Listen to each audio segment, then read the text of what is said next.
Terence Crawford, Glovegate, Everlast takes responsibility. Won't work against Errol Spence Jr. What's good, everybody? It's your boy Cardinal Red Sports. Let's talk about it. So, a few days ago, Terence Crawford defeated David Avanesyan in defense of his WBO welterweight title. During this fight, there was a controversial moment involving Terence Crawford's glove bursting open. And apparently, because as I was watching the fight, I didn't notice that both of the gloves busted. I thought it was just his right hand, I believe it was, that busted. That was extremely noticeable. But when I read this article here recently, they were saying that and stating that both gloves had actually burst open and padding was shown through both gloves, and this is the reason why the referee stopped the fight. Now, Everlast has come out and given their response or their excuse for the situation and why it happened. They were saying that during the making of those gloves, they were a special order, special made glove specifically for Terence Crawford. And I'm guessing they ran a few sets of those gloves, but come to find out the leather for those gloves was defective. Wow. It's almost like if you already knew that the leather was defective, why would you send those gloves out in the first place? It starts to raise a lot of eyebrows and a lot of questions when you hear stuff like that. Like, they knew during the manufacturing process that there was something wrong with the leather. And I'm assuming that what they mean by something being wrong with the leather is that during the process of them making the leather, you know how stiff leather is? That they probably figured out that there was a soft point in the leather to where if you put too much force on it, then it would probably tear. And basically what happened, it either had to be the leather was too soft or the stringing was too tight within the leather and it made the glove bust because there was too much pressure. But, you know, the reason why the glove burst is not the problem to me.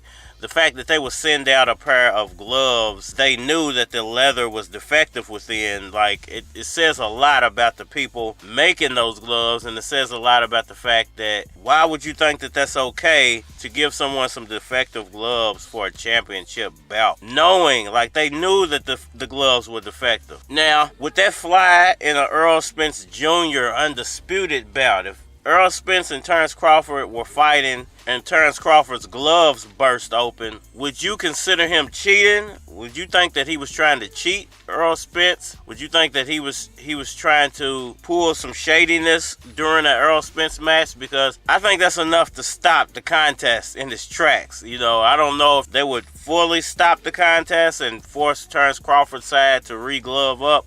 Because I don't remember during that fight, the Avanesyan fight, them ever forcing Crawford to re-glove. It was almost like they were trying to get it over with as quickly as possible.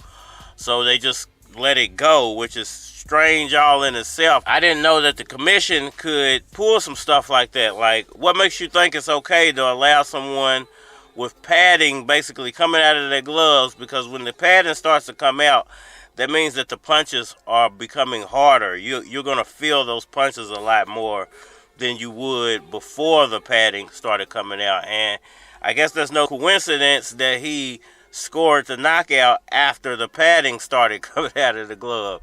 So you got to start asking yourself questions like, was that planned out? You know, was that a part of his game plan for him to get a few good rounds in, soften the Avanesyan up, knowing that the glove is going to burst at some point because of the pressure, that he would just score a knockout after that, or that, you know, it was easier for him to score a knockout with less padding in the glove? And plus, it's more dangerous for knees. You know, I would have a lot of questions in my mind if I was David Anese about, you know, my safety. Like, you guys kind of could have risked my life. I could have been seriously injured off the back of that glove busting open. So I don't think we've heard the last of this situation. I'm not sure if David Anese is going to try to file some type of petition or if he's going to sue, you know, Terence Crawford's side for endangerment or something along those lines. That is definitely a dangerous situation to be putting the the opponent in. You should have to re-glove in situations like that. Not only could he have been cut by the leather, but, you know, there's no padding. There was padding coming out of the glove, so obviously the punches are going to be harder. Now, once again, during the Errol Spence Jr. fight, would you accept Terence Crawford being allowed to finish the fight in that fashion with barely any padding in the glove? We don't know what they were doing to the glove in the corner.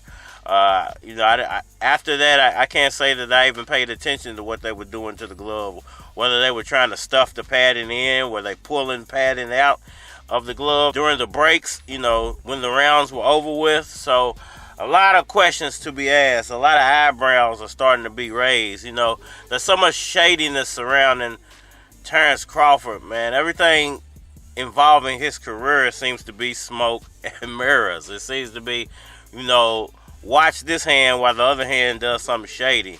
Listen to me tell you lies about the negotiation process when actually I'm negotiating with this company over here. Nothing when it comes to Terence Crawford ever seems to be on the up and up. And I would be worried if I was Errol Spence Jr. You know, I've been saying for the past few videos, I don't think that the unification fight, the undisputed fight, is actually going to happen, because Terence Crawford is making it more and more difficult to make that fight based off his actions.